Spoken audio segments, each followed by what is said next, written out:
friend. Meanwhile, 6 years after shocking the world with the award-winning Hakunde, self-taught award-winning filmmaker Asurf Oluseyi is set the camera rolling for his new Pan-African action crime film, 3 Cold Dishes. The movie will bring to light the critical issue of human trafficking across the sub-Saharan region in West Africa.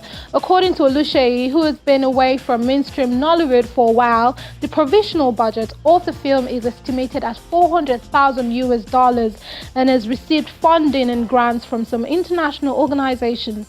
3 Cold Dishes will star actors from Nollywood and other francophone countries in Africa, including Nollywood's Wole Ojo, Osasi Godaro, Femi Jacobs, Fat Toure from Cote d'Ivoire, and Amelia Mbaye from Senegal. 3 Cold Dishes is not just a film about trafficking, because there are a couple films about trafficking that has been made from Africa, but it tells the story differently, right?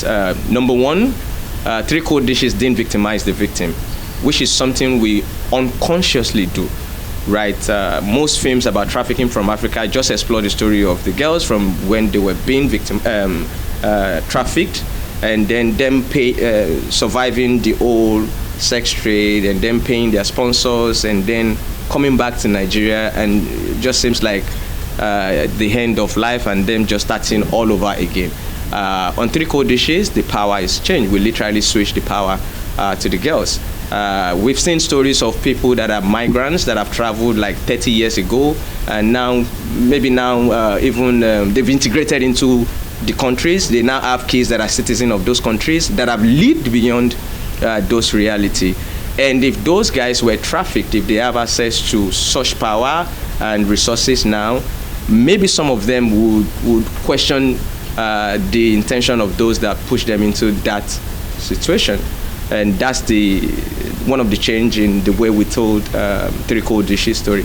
Another side is the fact that it's going to be the first ever movie that tells the story of an African victim in the real form of it. When you check statistics online, 90% of the victims of trafficking from Africa were actually trafficked from an African country to another African country, not from Africa to Europe, which is the reality of most films that explore trafficking from Nigeria. And common sense says, look at the economics of it.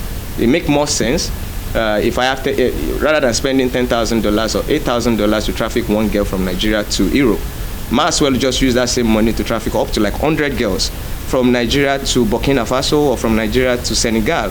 It almost returned, when we did our research, it almost returned the same amount in terms of every transactions, right? And then imagine you have the opportunity to move 100 products compared to just one product. And so that's pretty much the side that makes 3 Cold Dishes unique to pretty much any other trafficking movies that you have.